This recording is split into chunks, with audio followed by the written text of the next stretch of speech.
जब भी अमेरिका और ईरान आमने सामने आते हैं, सबसे बड़ा सवाल यही होता है कि जीत आखिर किसकी हुई है। क्या अमेरिका ने अपना मकसद हासिल कर लिया? क्या ईरान झुक गया? या फिर असली फायदा किसी तीसरे खिलाड़ी को हो चुका है?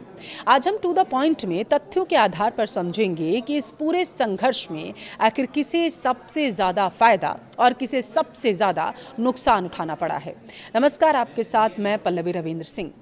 ईरान अमेरिका के बीच लड़ाई लगभग 40 दिन के आसपास चली। पहले 4 दिन में ही अमेरिका के नेतृत्व वाले गठबंधन ने 35 अलग अलग तरह के लगभग 5000 से ज़्यादा हथियार आजमाए। हथियारों का रिप्लेसमेंट बिल ही तकरीबन 10 से 16 अरब डॉलर के बीच आया था। सबसे ज़्यादा इस्तेमाल टॉमहॉक क्रूज मिसाइल का किया गया था। टॉमहॉक मिसाइल लंबी दूरी तक ज़मीनी हमला करती है, जो सटीक होता है। इसका मतलब ये हुआ कि जहां निशाना लगाया गया, ये मिसाइल उसके लगभग 10 मीटर के दायरे में गिरेगी। इन्हें आमतौर पर जहाज़ों से दागा जाता है और इनकी रेंज 1000 मील तक हो सकती है।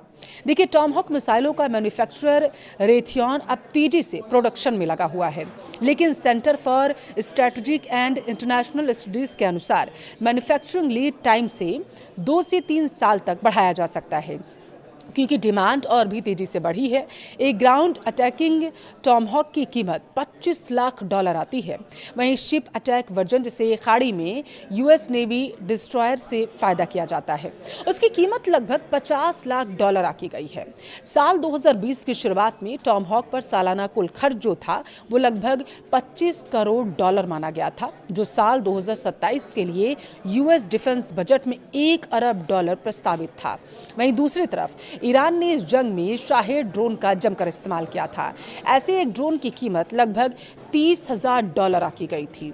अमेरिका ने उन्हें मार गिराने के लिए पेट्रियट इंटरसेप्ट की मदद ली थी। हर इंटरसेप्टर की कीमत लगभग $40 लाख थी।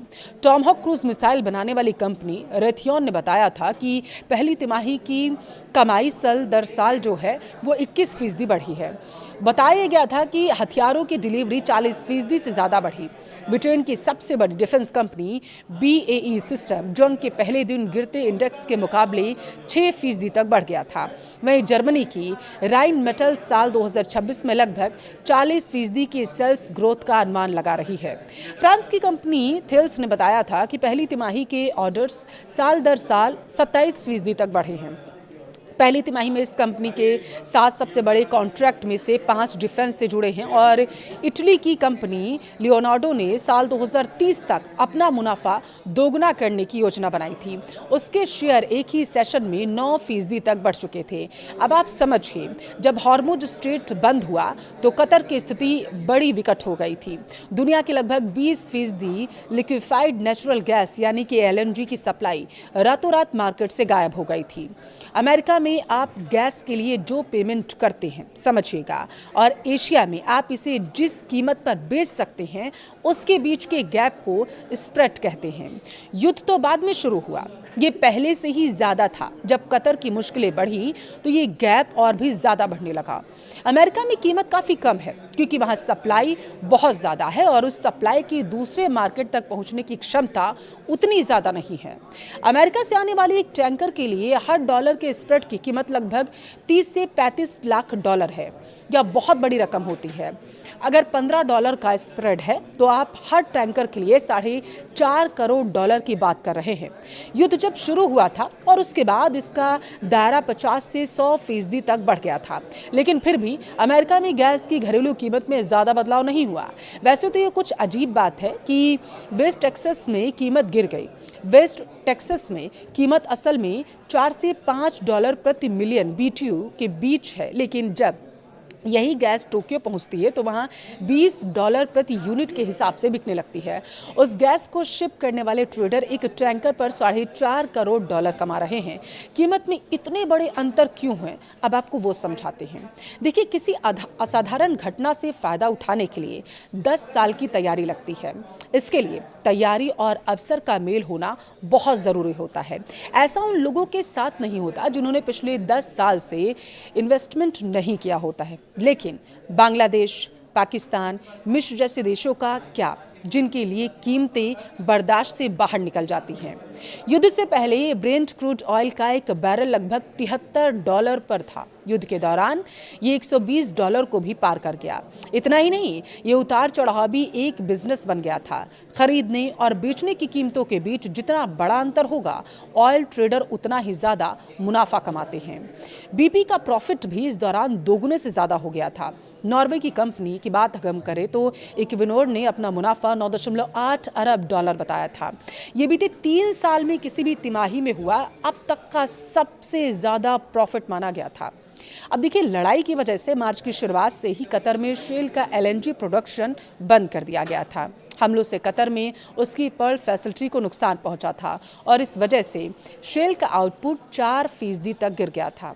और जिस युद्ध की वजह से कतर में उसका ऑपरेशन बंद हुआ था, उसी युद्ध ने कई सालों में उसका सबसे बड़ा प्रॉफिट कमाया था। लड़ाई की वजह से उसे नुकसान हुआ, लेकिन साथ ही जंग से उसने कमाई भी अच्छी की। अब खाड़ी के देश सऊदी अरब, संयुक्त अरब अमीरात और कतर इस युद्ध में सिर्फ मूक दर्शक नहीं बने रहे। आप समझिए, उनकी भूमिका पड़ोसी और खरीदार की भी रही है। साथ ही उन्हें निशाना भी बनाया गया था। संघर्ष के पहले 3 हफ्तों में US स्टेट डिपार्टमेंट ने इमरजेंसी पावर का इस्तेमाल करके कांग्रेस को दरकिनार करते हुए खाड़ी के देशों को $23 अरब से ज़्यादा के हथियार बेचने की इजाज़त दे दी थी। तो इसका जवाब अब जो बनता है वो ये कि पैसा उन कंपनियों के पास गया जो हथियार बनाती हैं, जो नए हथियारों के सौदे के लिए एकदम तैयार रहती हैं। मुनाफा उन गैस निर्यातकों ने कमाया जो सप्लाई चेन टूटने के इंतजार में ही बैठी हुई थी। मुनाफा हथियारों के सौदागरों ने भी कमाया और उस व्यक्ति ने भी कमाया जिसे हम जानते ही नहीं हैं, जिसने ईरान पर बम गिराने से 71 मिनट पहले शर्त लगा दी, बड़ा दांव खेल दिया था। इसका खामियाजा वो परिवार भी भुगत रहे हैं जो बांग्लादेश और पाकिस्तान जैसे देशों में रहते हैं, जो उस गैस के लिए ज़्यादा भुगतान कर रहे हैं जिससे फर्टिलाइज़र बनता है। फर्टिलाइज़र वही है जिससे अनाज की पैदावार बढ़ती है और इसकी मार उन देशों पर भी पड़ी जो $30,000 की लागत वाले ड्रोन को मार गिराने के लिए $40 लाख में पैट्रियट मिसाइल खरीद रहे थे। जंग खत्म करने के लिए लड़ने वाले देशों ने भले ही दस्तखत कर दिए हों, मुनाफा कमाने वाले इस जंग से अपनी जेबें पहले ही भर चुके हैं। अगर अमेरिका की बात करें तो उसका सबसे बड़ा उद्देश्य था ईरान के परमाणु कार्यक्रम और सैनिक क्षमता पर दबाव बनाना। इस संघर्ष के बाद अमेरिका ने यह संदेश दे दिया कि वह मध्य पूर्व में अब भी सबसे बड़ी सैन्य शक्ति है। दूसरा, सबसे अपने जो खाड़ी देश हैं सहयोगियों को भरोसा दिला दिया है उसने कि संकट आने पर अमेरिका उनके साथ हमेशा खड़ा मिलेगा। लेकिन अमेरिका को इसकी कीमत भी तो चुकानी पड़ी है। अरबों डॉलर का सैन्य खर्च, वैश्विक आलोचना, तेल बाजार में अस्थिरता जैसी चुनौतियां भी अमेरिका के सामने आईं। यानी सैन्य शक्ति दिखाई, लेकिन आर्थिक और राजनीतिक लागत भी उसको चुकानी पड़ी। अब इस युद्ध से ईरान को क्या मिला वो समझिए। ईरान ने दिखाया कि लगातार प्रतिबंधों और दबाव के बावजूद वह जवाब देने की क्षमता रखता है और दृढ़ता के साथ रखता है। उसने अपने समर्थकों के बीच यह संदेश देने की कोशिश की है कि वह अमेरिका के सामने झुका नहीं। हालांकि दूसरी तरफ ईरान की अर्थव्यवस्था पहले से ही प्रतिबंधों के कारण कमज़ोर थी और संघर्ष ने उस पर अतिरिक्त दबाव डाला। यानी राजनीतिक संदेश तो मिला, लेकिन आर्थिक नुकसान भी उठाना पड़ा। अब आते हैं उस खिलाड़ी पर जिसका नाम कम लिया जाता है, हथियार बनाने वाली कंपनियां। जब भी दुनिया में युद्ध होता है, रक्षा बजट बढ़ जाता है, नए हथियार खरीदे जाते हैं और missile, drone, air defence system की मांग दोगुनी हो जाती है। दूसरा फायदा तेल निर्यात करने वाले कुछ देशों को हुआ, क्योंकि तनाव बढ़ते ही कच्चे तेल की कीमतों में उछाल देखने को मिलता है और कुछ बड़े देश इस मौके पर कूटनीतिक भूमिका निभाकर अपनी वैश्विक ताकत बढ़ाने की कोशिश करते रहते हैं। यानी कई बार युद्ध सिर्फ मैदान में नहीं बल्कि कारोबार और कूटनीति में भी लड़ा जा रहा था। लेकिन अगर सबसे बड़ा नुकसान किसी का हुआ तो वो आम जनता का हुआ। युद्ध की वजह से तेल महंगा हुआ, शिपिंग महंगी हुई, महंगाई बढ़ी, व्यापार प्रभावित हुआ। अगर मध्य पूर्व में तनाव बढ़ता है अब, तो उसका असर भारत जैसे देशों पर भी देखने को मिलेगा, क्योंकि भारत अपनी ज़रूरत का बड़ा हिस्सा तेल आयात करता है। यानी युद्ध चाहे हज़ारों किलोमीटर दूर हो रहा हो, उसकी कीमत दुनिया भर के लाखों लोगों को चुकानी पड़ती है। तो आखिर इस युद्ध में किसकी जीत हुई? अगर सिर्फ सैन्य नज़रिए से देखें तो अमेरिका ने अपनी ताकत दिखाई, अगर राजनीतिक नज़रिए से देखें तो ईरान ने भी यह संदेश देने की कोशिश की कि वह आसानी से झुकने वाले देशों में से नहीं है। लेकिन सबसे बड़ा सच शायद यही है, युद्ध में कोई पूरी तरीके से जीतता नहीं। दोनों पक्ष नुकसान उठाते हैं, जबकि सबसे ज़्यादा कीमत आम लोग और पूरी वैश्विक अर्थव्यवस्था चुकाती है।